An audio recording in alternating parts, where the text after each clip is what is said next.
at my country home in Umukegu, Akokwa, Idato North local government area of Imo State, particularly my father's younger brother, Chief Daniel Ilabanafo Ikagwano and Kodan, who allowed himself to be gruesomely murdered to make sure I'm alive today.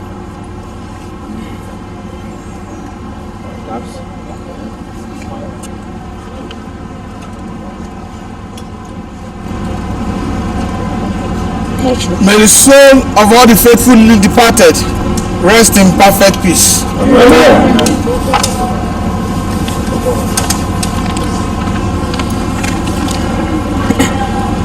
Uncle Dan nurtured me like a son all through his life.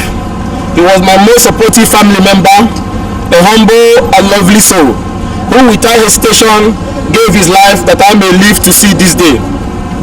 We remember Chief Ugochinyere and Ebuka Echecha, both of who also fell to the bullet of these terrorists. We also remember those who sustained bullet wounds and whose properties were destroyed and burnt alongside our own during the attack. Today marks the 18 days since the attack, which was carried out on the 3rd anniversary Memorial Day of Hope Uzodinma, when Hope Uzodinma was made the governor of Imo State by people who are not voters in Imo. We have not spoken to the media since the attack, as we are mourning. All through the days of grieving, we saw those who grieve with us and those who mocked us. Permit me to salute all men of conscience and goodwill in Akokwa, in Idato, in Imo State, in Igbo land, in Nigeria, and all over the world who took time out to sympathize with us, especially those who physically visited and called us on their phone. Particular mention goes to our supporters who took part in mass immediately after the attack and showed us solidarity. We salute our supporters in PDP, outside PDP, across party lines, members of our grassroots development forum, and the candidates of different political parties who called to show solidarity. We salute the members of the Coalition of United Political Parties, CUPP, that came to our rescue immediately after the attack, especially our Secretary, High Chief Peter Ame, Mark Adeboya, Kenneth Tudeze, and all the members of the CUPP. We are grateful to the Imo State chapter of PDP and the State Working Committee led by Engineer Charles Ugu and Right Honorable Meki Hedioha, who even suspended campaigns for 1 week and mourned with us. I salute members of the CUPP and leaders of other political parties. Though it was most painful that in this painful period, the national leadership of my party, led by Yecha, you choose not to make a comment or even condemn the attack because of personal differences with some members of the National Working Committee. It hurt very badly, but it hurts very badly that we were abandoned at such a time. But that will be addressed later, as it's not a matter for today. I heartily salute my friend and former boss, Dr. Bukola Saraki, for standing firmly with us, encouraging us and condemning the gruesome attack. I also salute my big brother, Mr. Peter Obi, who amidst his tight schedule called from Chatham House, London, a couple of days after the attack. I salute Dr. Rabio Musa Kwankwaso, who also reached out and blessed us with words of encouragement. I also salute numerous governors from both the PDP and APC, especially Governor Nyesom Wike, as well as political leaders from other political parties who express solidarity. I really appreciate you all. I also especially appreciate Dr. Chukwuma Soludo, the governor of Anambra State, who really took time to console and encourage us for hours. He spent hours on the phone, and the lessons from all he said will never be lost on us. We appreciate members and current members and former members of the National Assembly and members of the State Assembly, PDP family in Idato Federal Constituency, our community leaders and youth, media personalities, activists, too numerous to mention, my brother Timmy Frank, Deji Adeyenjo, civil society leaders, lawyers, political associates, non-political associates, clients, businessmen in oil and gas close to me, my elder brother Chukwuma Umoji and his family. I have a special place in my heart also to salute my friend and elder brother Mazi Chima Amadi Matthew. I appreciate all of you, as the list is endless and too numerous to mention. Gentlemen, today we come to the end of the first phase of our grieving mood. Though the remains of our loved ones are still in the mortuary, but we are convinced that it is our burden duty to complete this course for which they lay down their lives. I thank the entire Ikenga family, led by my father, who survived the attack for standing united and with me throughout these challenging moments. On January 14th, we came under heavy terrorist attack, led and coordinated by militias who, from all evidence, were state-sponsored and state-backed, with the sole aim of killing me to permanently silence me from making any other exposure on the rigging plans against the 2023 general election. We were shot at. We were bombed with high-grade explosive. Houses were leveled with bombs. Those still standing were shaken to their foundations, and vehicles numbering over 32 were all set ablaze with this explosive. Several motorcycles belonging to us and hardworking villagers were burnt, among other property valued in billions that was lost in the attack. They attacked in broad daylight, firing from all angles and leaving over 500 bullet holes on the houses in my country home. Innocent people were killed for no reason. January 14 now is very quickly assuming a dark day in the history of Imo State.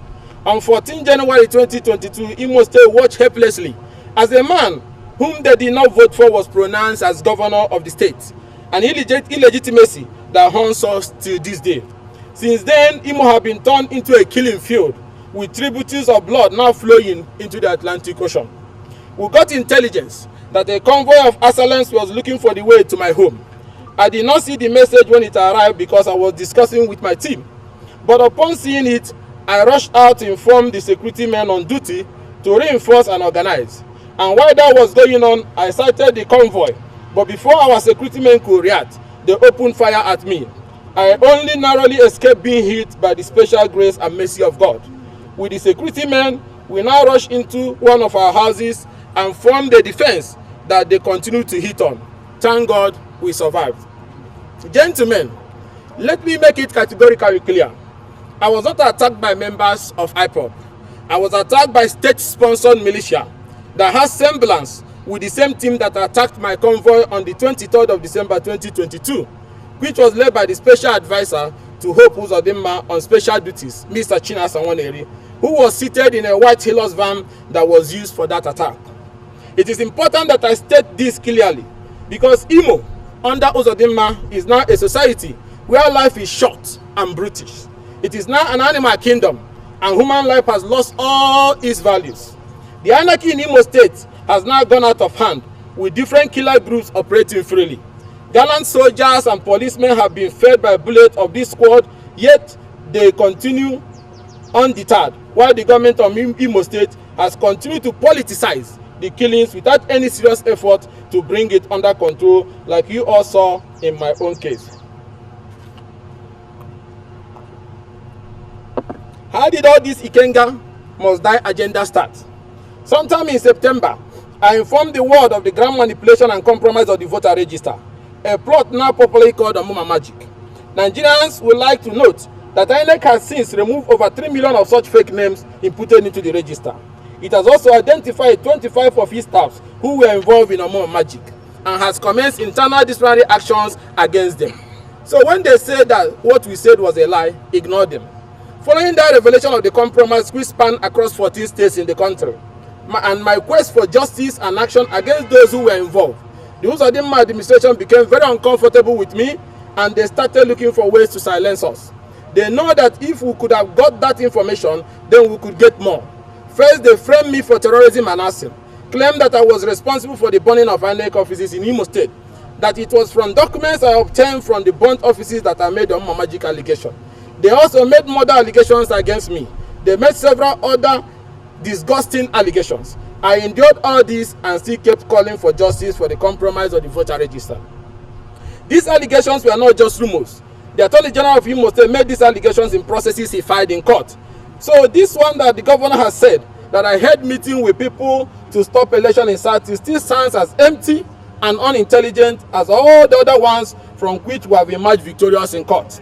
Unfortunately, despite facts that are public, petitions to security agencies, the internal different measures by INEC, and other evidences available, the security agencies have not been able to charge even one person to court. This shows clearly that they have backing in high places. However, Nigerians should ask this vital question: how did the people who infused the fake names and photographs without biometrics of individuals in the voter register intend to use this name to their advantage if they have not found a way to bypass the BVAS accreditation process. If they could not have used them, would they have bothered themselves adding those names and photographs taken from school yearbook, almanac, calendars, and obituary record from citizens of other countries? Yet, innocent INEC staff were rather charged to court. These charges have been withdrawn when they could not gather any evidence to back up their baseless charges. Unfortunately, for inexplicable reasons, the DSS Imo State Command and the Anti-Kidnapping Unit of Imo State Police Command were in this. It is quite painful.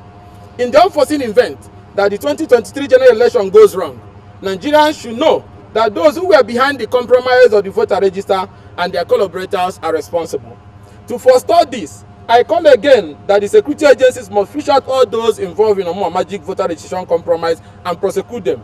This is the same call for which the state has conspired to ensure that I'm killed.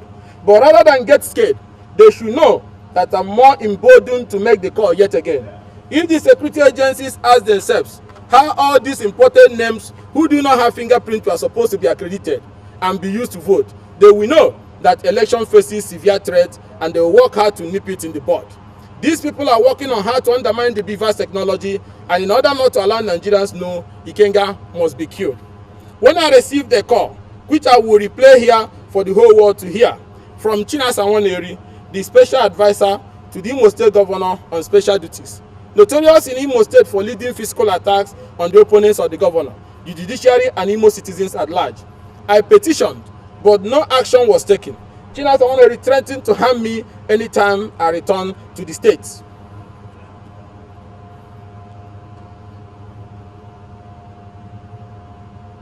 I will prison you. Ugochinyere, I will prison you. We just to prison you. You will not get on with that day. I will prison you. I'm not talking about Okay, so that's what you and Hope is. I want to achieve it. Ugochinyere, I want to achieve it. I'm not talking about again in the bad corner. But it's decided to go to and call me a criminal. If I don't prison you, I will harm myself. Yeah, Hope is not God, so don't even put that posting what you can do and not. If I don't prison you, I will harm myself. You're coming to tomorrow. I'm waiting for you. Yes, you I cannot. have a defending charge here with you. No, I have a defending charges with you. If I don't prison you, I will not be free. You Ugochinyere. Chinasa, no, I will not run away from her because of also, okay now, they come, I did here. You don't need visa. You don't need visa to come to me. But that's again, I will prison you. I will declare you. I will declare you. You be guy, but I go declare you. I've had it from you. No problem. Calling me on my phone, threatening me. Calling me on my phone, threatening me is the one I don't understand. Stop doing that. Stop calling me. Nigerians are used to this empty vessel attack. No, stop. No, stop. And I'm telling you, stop calling my phone and telling me those rubbish. No. You look too small for me to threaten now. Then why are you calling? Then why not face me? Why not face me? Why do you say that I'm threatening you as what? That you are. That you are carrying. Then, on 23rd December 2022, we got to Imo State, and despite their best efforts, we made it to Akwa, my hometown. But when my convoy left to take my guests who came from Abuja with me to Owerri, we were attacked by hooded men who did not speak Igbo language but spoke like those from Rivers and Bayelsa, and they opened fire. But in a white hills was seated this same Chinasa Nwaneri who was coordinating the attack. After this attack, I also wrote petitions to the security agencies and also the National Security Advisor. Yet to the base of my knowledge, nothing was done. This is the petition we wrote on 29th December 2022 to Inspector General of Police, and the one we wrote on the same 29th December to the National Security Advisor received and acknowledged about the assassination attempt on my life led by Governor Zodimma's head. If the security agencies have apprehended Chinasa, we will not have gotten to the second phase of the terrorist attack at my place that left many people dead.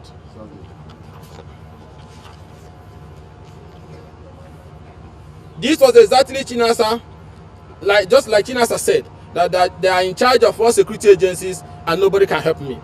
Chinasa also asked if I knew that several Bubagu members were unknown and that it would be easy for them to make me disappear without traces and nothing would happen.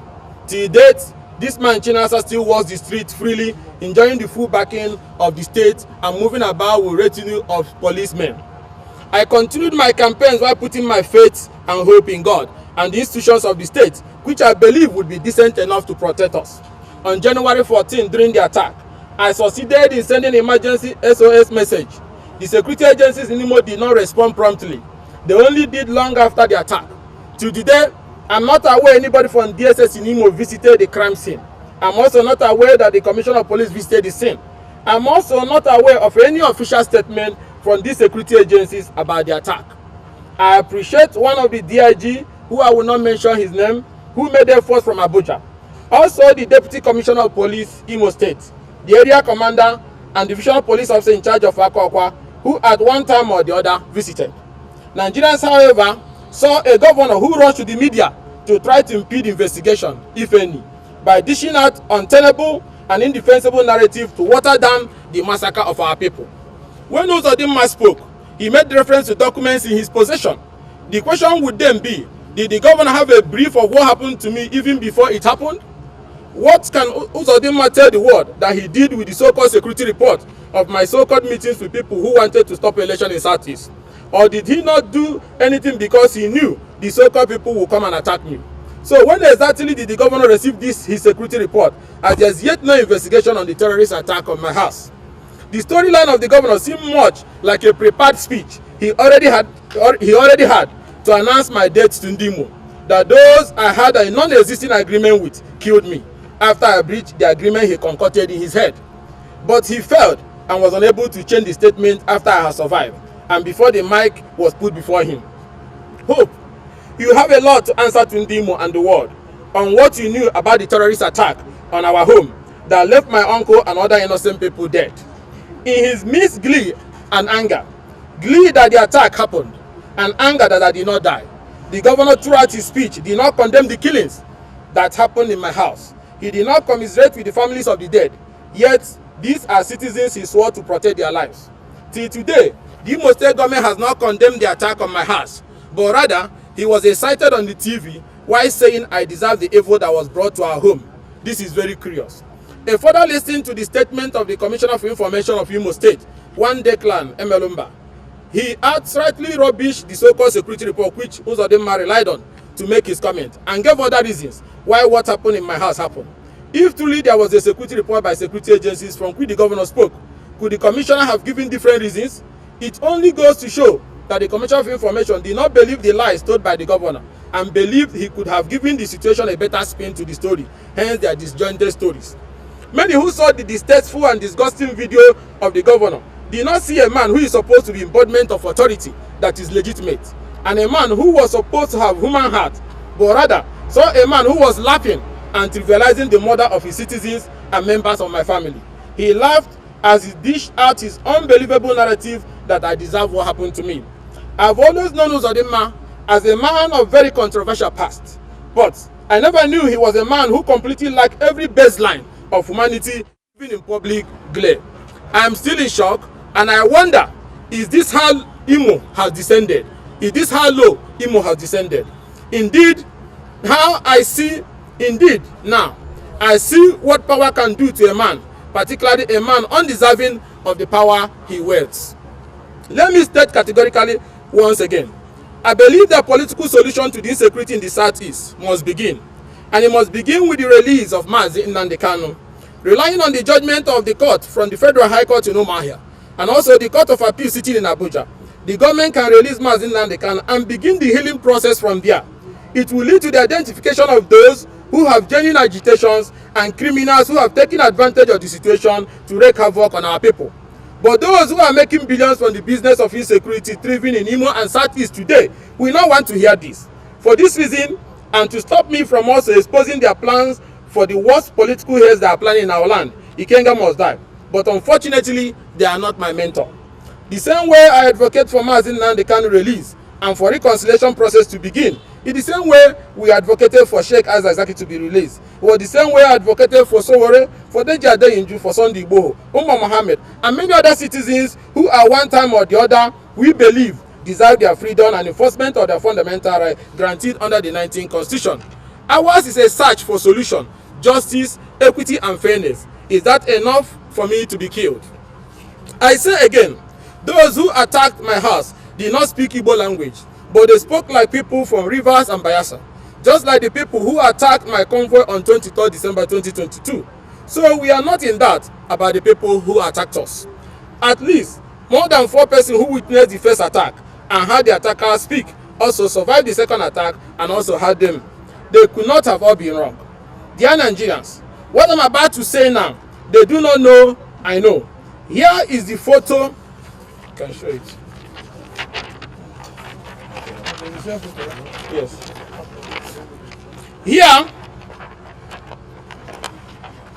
Here is the photo of a gold-colored Toyota Highlander SUV with registration number MUS 469GF belonging to one Mr. Uzoma Chukwujieze and his wife Kelechi Chukwujieze from Ihitofuku in Ahiazumbise in Imo State. This vehicle I'm showing you was snatched from Mr. Uzoma, who is in coma now in hospital, in Owerri. Mark what I'm saying, in Owerri, who was severely beaten by people matching the description of those who attacked our house. Mr. Uzoma is still in the hospital. This same Highlander was the first car in the convoy of cars that I saw with my own eyes that came to attack us in our house. So how was a Highlander taken from Owerri, drive all the way through the security point from Owerri, Mbitolu, Olo, Mgbe, that was down to Akokwa, filled with gunmen and carrying all these explosives, drive from Owerri to Akokwa without being spotted despite the checkpoints. These people asked for the direction to my house. While they were living in panic, obviously having been informed that I had succeeded in sending out an SOS and there may be independent intervention, the car got stuck in a ditch and they were forced to bomb it there, setting it ablaze. But as God will have it, we were able to retrieve the number plate. The number plate, it is still there on the road leading to my house. You can see it clearly. You can see it clearly here. The number plate, we were able to retrieve it. I was gotten the woman and got the original registration of their car. You can see where it was bombed along the road so that they will hide that evidence. This piece of evidence from our private investigation debunks completely the lies of Hope Uzodinma about the identity of those who attacked my house and the direction they come from. The Hope Uzodinma who have been looking for any reason, however flimsy, to put me away for exposing on Magic cannot change the facts of what happened in my house on 14 January. If truly Uzodinma had any credible intelligence against me to stop election in the Southeast, why did he not use such reports since to nail me? Rather, he was cooking bogus allegations which could not be sustained in court.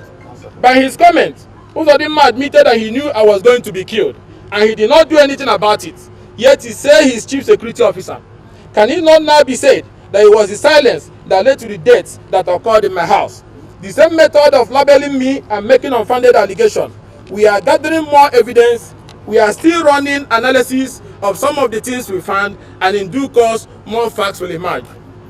Just for clarity's sake and for record, I have never had any meetings with any IPOB or ESM members or any other persons or group for election not to hold. I have been on this campaign and consultation for over 3 years now, with every town and village visited. So how can I want to stop a process I have spent and invested huge resources and time, for which the great people of Idato are ready to massively vote for me in few weeks' time? I therefore challenge Governor Uzodinma to bring forward the purported evidence he said were in his possession about the date, time, venue of the meetings I had with IPOB members and ESN and their identities.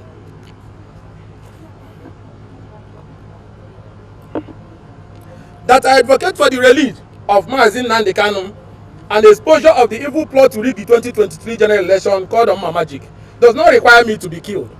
These things are based on my sincere belief that it is the right thing to do, and Uzodinma cannot scare me away from that view with his false allegations against me. I have been consulting for the last 3 years, traversing every town and villages in the federal constituency, investing millions of hard-earned money, yet someone said I discussed with people for election not to hold. Such a stupid allegation. If I had started moves and consultations since 3 years ago, when then could that meeting have been? If Uzodinma is not guilty of Oma magic as he wants the public to believe, why has he been panicking and looking for excuses to put me away? Nigerians will remember that the government organized 7 press conferences in 3 days to attack me. They brought out one condemned criminal from the prison to come to claim that I'm his gay partner. That is how low those Uzodinma government can go. How low could Imo State government led by Uzodinma go? Officials of the government shared the hurriedly shot videos, including his SA who led the first attack on Ugochinyere and Waneri. Now, officials of the government shared it. The guilty conscience of Uzodinma government cannot be seen by anyone looking at him. Does all this not show he is no longer fit to be in the office of the governor of a state? If by his own admission he said that he knew people were going to kill someone and his only reaction was to conclude that the person deserved death, then he has lost every right to be a governor of a state. Assuming I deserve death, what about the other innocent people who have died in that attack? Do they also deserve death? What of those whose properties were burned? What of those whose houses were shaken to the foundation and glass pans shattered by the explosive? Do they deserve to be so punished? That, unfortunately, is the consequences of unmerited and an undeserved mandate. I therefore use this opportunity to call on Mr. President Muhammad Buhari, the National Security Advisor, the Inspector General of Police and the DSS to fulfill their promise to Nigerian people to rein in this government-backed militia and killer squad. They will remember that this was their promise when political leaders met with them. If there is any humanity left in us, please let the carnage in Imo State be stopped immediately and in different parts of the southeast. Nobody is sure of his life again in Imo. People, please, Imo is bleeding and it is time to look into what is happening in Imo State. Starting with the investigation of my case, it will show who are truly behind the killings in Imo. Because in Imo today, many bloody activities are covered with the tag of unknown gunmen. For this reason, and others which cannot be made public today, I call for the arrest, investigation, and prosecution of Mr. Ugochinyere and Waneri and one Ajango who celebrated his birthday just yesterday and made merry while those who were killed are still in mortuary. And also Mr. Declan Emelumba for the various low roles they allegedly played in the 2 attacks on my convoy and on my house on 23rd December 2022 and 14 January 2023. The arrest and investigation will undoubtedly lead to the unraveling of those who commissioned the hit on my house and the killing of our people. It is also on this note that I announce that we have come to the end of the first phase of our mourning period, pending when we will lay the remains of our heroes who died in that attack to rest. We deeply miss them and we pledge to successfully complete the race we started, for which they paid the supreme price. Hence, I announce the full resumption of my campaign activities so that come 25th February, we shall put to shame the killers of our people and we win not for ourselves, but for our people, our fallen comrades, all of us of justice, equity and fairness, and bring effective representation to our people and give our people a strong voice in the National Assembly that will advocate for a country that is rooted in the principles of justice, equity, and fairness on the strong pillars of a restructured nation. I assure that our people will have a voice that is courageous and will speak truth to power. I therefore call on all our supporters in Idato Nation once again to remain steadfast, law-abiding and strong. Ikenga Imo Ugochinyere is back again. I am running this election under the banner of PDP, and I win this election for our party, as I urge everyone in Idato and who knows someone in Idato to tell them that it is no longer about election and winning, but about stopping those who mocked our people when they were being killed and did not do anything to save them when they could have done something. I call on Umunnem Ndimo, stand up, don't be scared. The state belongs to us all. We cannot surrender it to those who lack the decency and popular way to be in office. With courage and unity, we can recover Imo State from this ongoing madness. They don't own the state. They didn't build it. They didn't contribute to the creation of Imo. And we must stop them from burning down and destroying Imo State and the lives of our people. Start mobilizing from Idato to Uguta, from Olu to Owerri, from Owerri to Okigwe. We must send these strange men away with the power of the ballot. We will mobilize our people. We will come out early to vote. We will defend our vote and we will make sure our vote counts. The sovereignty of the people will not be trampled upon. I call on the international community, who we shall take time out to visit all their embassies starting from today before we return to Owerri. to submit petition and some of the evidence we have on the killings going on in Imo State and press for appropriate international sanctions. We will also share this evidence with all the domestic security agencies. We must get Nigeria right. We appreciate the foreign mission for the visa ban, but we want assets freeze and arrest once they enter their country. Arrest of these men who want to murder us all and undermine the 2023 general election, which we are going to submit evidence on them starting from today. Let me call on President Mohamed Buhari to note that his promise to leave a legacy of free, fair and credible election is under attack. That legacy can only be achieved under an atmosphere of peace and security. Encourage the security agencies to do more. Call Mr. President, call Hope Uzodinma to order now before he throws our democracy overboard. While we appreciate Mr. President for the beavers and all that initiatives so far to make our election free and fair, we must ask Mr. President to immediately demand for the investigation report on those who compromised the voter registration process, now called Omuma Magic, and also the investigation report of the INEC office, the transport unit that was burnt in Owerri. That report and what happened will also lead to us to understand those who are behind the carnage in Imo. If the perpetrators are allowed to continue to work free, they are still plotting to undermine the process, and this is capable of throwing our country into unrest if not well managed. Mr. President, ask the security agencies to unravel those people, to unravel how these people intended to use the fake names and photographs they loaded into the voter register to get accredited and vote. This answer will unravel a lot of things and safeguard our election. This is part of the reason they bombed us and wants to kill me. Mr. President, we say this because we have intelligence that these people have assurances that they will have accreditation numbers preloaded for them. Though Nigerians have heard from Professor Mahmoud Yakub that the beavers is foolproof and cannot be hacked, and we believe and trust Mahmoud. These people hold the strong belief that they have already found a way around it. We do not think the country should relax until election day, only to find out that the evil people have succeeded. Please, we call for investigations now. Find them now before it is too late. They are running around looking for how to kill me because they know I have intelligence. Find them now, Mr. President, before they throw the country into crisis.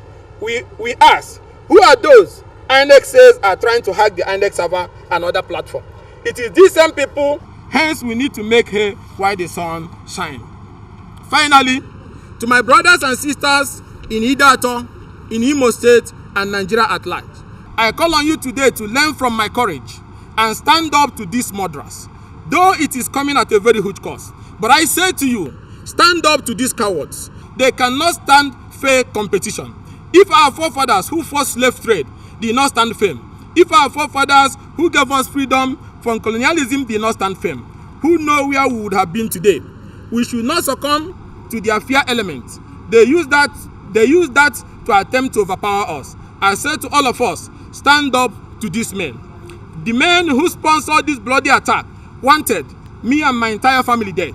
They could not bear the pain and future fear of the information at my disposal that I will keep releasing.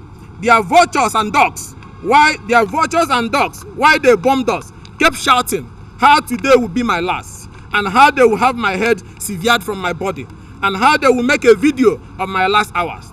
But at last, I am here, stronger than ever before, by the only power of God, who has kept me from being eaten by these vultures that have taken over Imo State. God does not want me dead until I actualize God's purpose.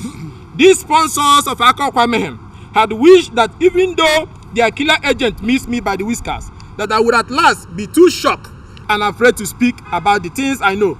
But I believe that the greatest weapon of the oppressor is fear, once they are able to frighten you.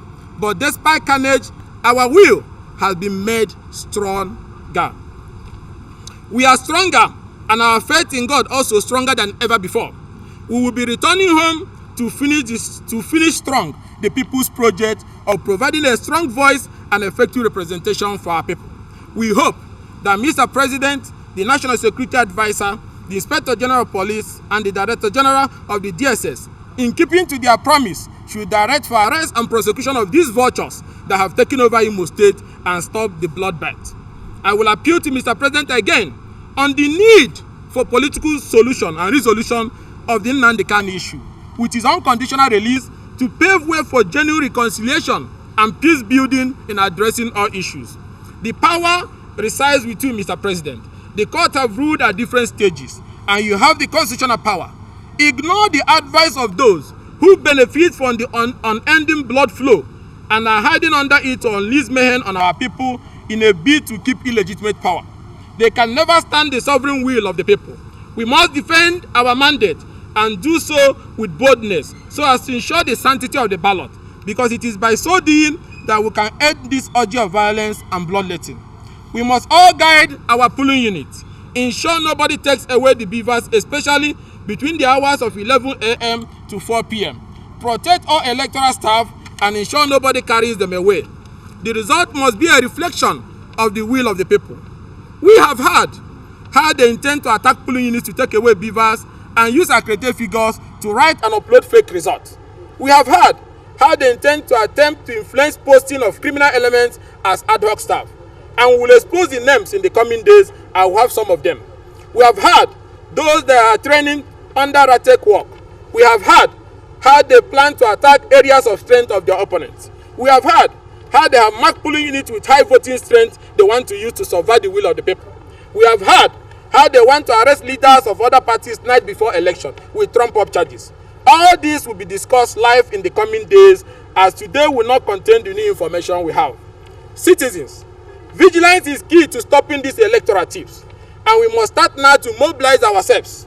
If you can spend days on fuel lines, then we can, and we should spend just one day at the polling unit to ensure the right thing is done and that our votes count. Thank you, and may God bless the Federal Republic of Nigeria.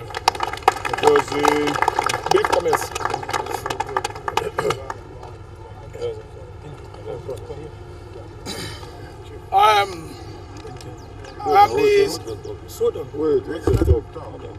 Okay, go ahead. As the Secretary General of Cupp, the attack came to us at a big shock. In fact, I had to call him while he was still shaking. I was so worried that we could not mobilize ourselves and act as a brief work to save his life. But we thank God Almighty and our Mother Mary for saving him from the evil attackers. For us, democracy is about the will of the people. It's about the free will of the people to determine who governs them. If anybody who have been entrusted by power, I start to see it as something that is how they call it, hereditary, that they must hold on to forcefully in order to oppress the other persons who are supposed to who also have equal right to same power. Please, the 2023 election is a make-or mark for our people. It is the time for Nigerians as young people who constitute the larger chunk of the voting bloc to take decisions that will lead to prosperity and growth for our people. This oppressive regime, this attempt to silence opposition, this attempt to kidnap people at night, a night before the election, shows the desperation of those in power. This attempt to compromise the voter register. If people have people who are fighting and putting their life at stake like Ikenga has done, I think what Nigerian people should do, whether people from Idato, whether people from Ogugu, whether people from how they call it, the Owerri, they should stand and defend the right of this young man. And so that because one right that is defended will help to defend the right of others. Because when those who have become dictators in the hands of managing our powers, who felt that their whims and caprices must be what they... When their wings are capped by citizens doing the right thing, you will see that people in government will start to sit up. The reason why those in government are seeing government as something they have total control of is because they have not been effective checkmating by citizens. Citizens must wake up and now act that this country belongs to them. Even when, majority will have their way, but minority must have their say. They must have the will to be able to put a government in place in 2023 by 25th of February that will truly represent our wishes, the wishes of our people, the wishes of future Nigerians, so that Nigeria can work for all of us. It is no longer business as usual. It's no longer an oppressive system. This is democracy, for crying out loud. We have already had 1 minute silence for those who lost their life during the the period of this attack. But 1 minute silence is not enough. There must be justice for those who have died. There must be justice for those who have lost their life. Because so that those who are also going to stand to defend freedom tomorrow, we know that when something happened to them, that the Nigerian state will also stand and give their family justice. Because when there is no closure, there is no peace. And when there is no peace, there is no harmony. And for us to have this to work together, the Nigerian system that has been put in place to protect all rights of citizens, Nigerian police, DSS, civil defense, must be working in the interest of our people. And this is very cardinal, that you do not become a regime protection organization, but a people protection organization. That is what I have to say, and I thank you very much, and I thank God for saving the life of Ikenga Ugochinyere. Thank you very much. Well, dear Nigerians, my name is Comrade Mark Adebayo. I'm the National Co-Spokesperson for CUPP. Like I did say in my last address to you in this very place, no power in life can defeat destiny. Ikenga carries a destiny that no power can defeat. Ikenga carries a destiny that no governor can defeat. And hope is supposed to give hope. Now he's giving hopelessness. We have written,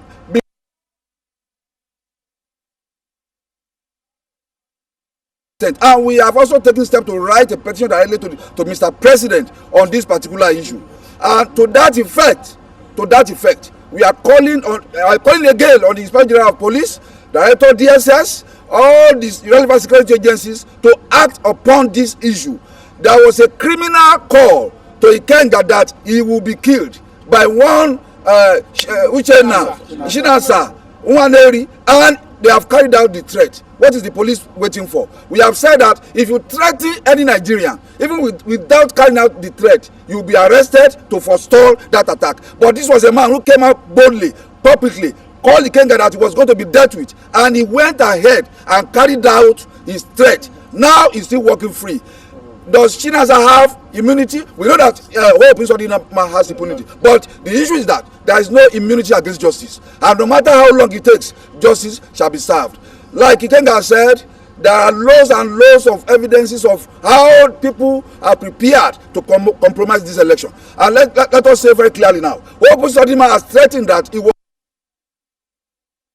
on the day of the election, even when he's not on the ballot, is only one agenda, and he said the only agenda is to stop Ikenga because they have missed him. They did not get him to be killed. The governor said he will carry his chair and go and sit at the day or not on the day of election. He's not on the ballot. He's not contesting for House of Representatives. He's not contesting for Senate. But he said he will move there that day and sit down for one purpose, just to stop Ikenga from running. From winning the election. But unfortunately for him, Ikenga has already won, because look at the overwhelming support of the people, of the grassroots people, who have, despite the candidate, carried on the campaign in the absence of Ikenga.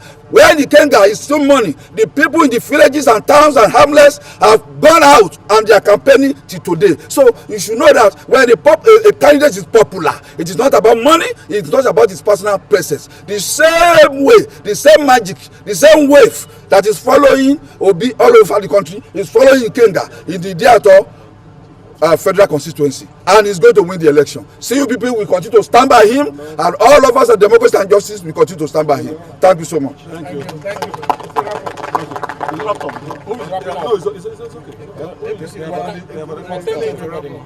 Thank you, everybody. Okay. Well, gentlemen of the press, welcome again. Thanks for your time, and I want to welcome all the supporters and all the fans of democracy that have come to stay with us today. Like we have all heard what's been happening around the country, all we in CUPP always say is there is no retreat, there is no surrender. We will get there.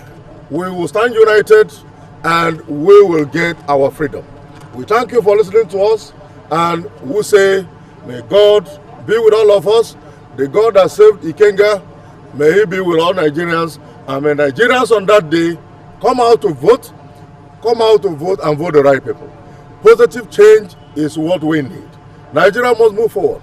Thank God, and may God bless the Federal Republic of Nigeria, may God bless the CUPP, and may God bless the good people of Idiato. Thank you very much. Thank you.